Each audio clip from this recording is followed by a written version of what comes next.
Now we go into what's known as the diencephalon, this portion of the brain. The biggest structure in here that we're concerned about is the thalamus. It's this piece right here. And the thalamus is literally a relay station for all the sensory information coming into the brain, with the exception of olfaction, which is smell. In the front of the thalamus, sort of like for general purposes in this area, we have the hypothalamus. And the hypothalamus is a center that regulates hunger, sleep, sleep and wake cycle, thirst, and certain emotions, as well as the body temperature sits in here. The thermostat for when you need to have a fever or not sits in here. This pink thing down in here is the pituitary gland.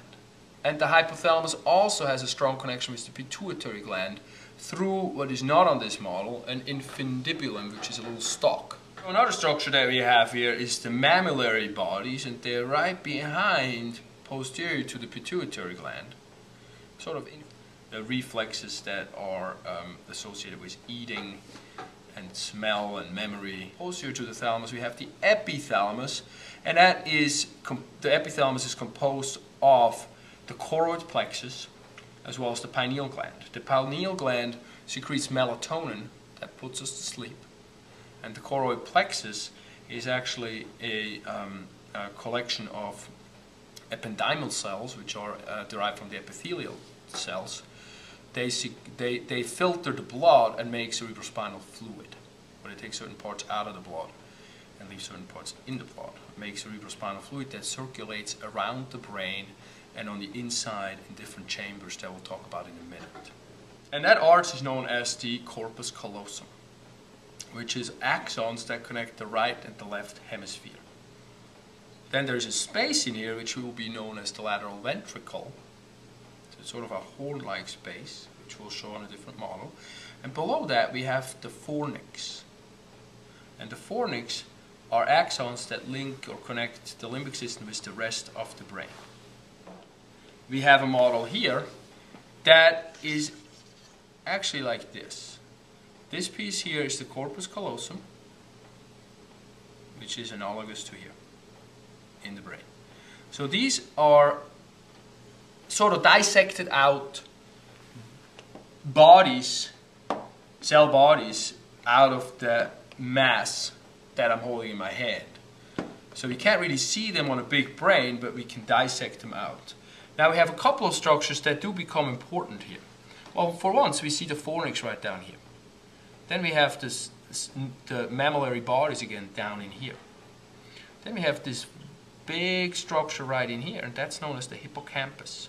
It has to do with creating memory. And it is surrounded by a gray matter structure that's known as the parahippocampus. The front structure here is known as the amygdala. And it has a role in processing memory as well as emotions and the emotional components with the memory. These in here, coming to the front, are the olfactory bulbs, cranial nerve number 1, and we can see how they go and feed into the limbic system. It's this orange structure, and that's known as the Cingulate Gyrus, also known as the Limbic Cortex. Right. The basal nuclei. When I take this brain apart, again, we orient ourselves. We have the thalamus right in here. But then we got this big structure here, and that's, for the most part, the basal nucleus. And the basal nucleus is an internal gray matter that has to do with subconscious skeletal muscle tone and coordination.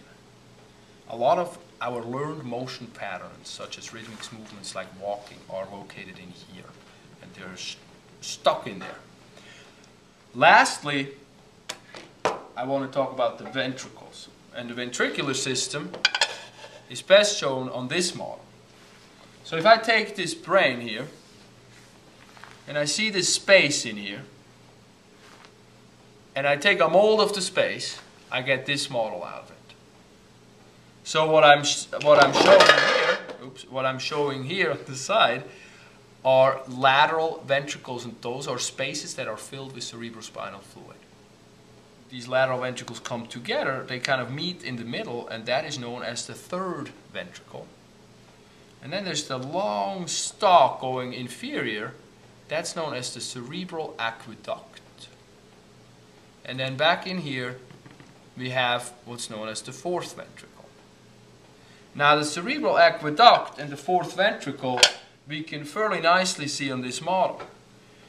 This right here going down, this little groove, is the Cerebral Aqueduct. And this space down in here is the fourth ventricle. So what we do now is we look at this nice skull, and we take the cap off, and then we have the brain. I'll talk about the meninges for a moment. So we have a couple of different coverings of the brain. We have three of them. We have an innermost layer, and that just sits right on top of the gray matter. Goes around the brain, also goes around the spinal cord, and that's known as the pia mater. Delicate mother. And then we have a second layer on top of that, with a space in between the pia mater and then that level. And that level has trabeculae sticking into it and going deeper, and they look like spider feet or legs, and so they call that the arachnoid mater. And between the arachnoid mater and the pia mater is the subarachnoid space, and inside the subarachnoid space we have cerebrospinal fluid that surrounds the brain. And then on top of that, most superficially, we have what's known as the swimming cap, the Dura Mater. It's also known as tough mother. And in a real specimen, that is a very, very leathery, tough sort of situation. When the Dura Mater comes together, it makes folds that sort of go inside a little bit, and it sort of makes a triangle-shaped space that can hold venous blood that drains the brain. And we have a couple that I'm just going to point out, and we call them sinuses. And we have, nicely seen here, the blue line is a superior sagittal sinus, right here. It's in the sagittal plane. And another sinus that we looked at is the transverse sinus to the side.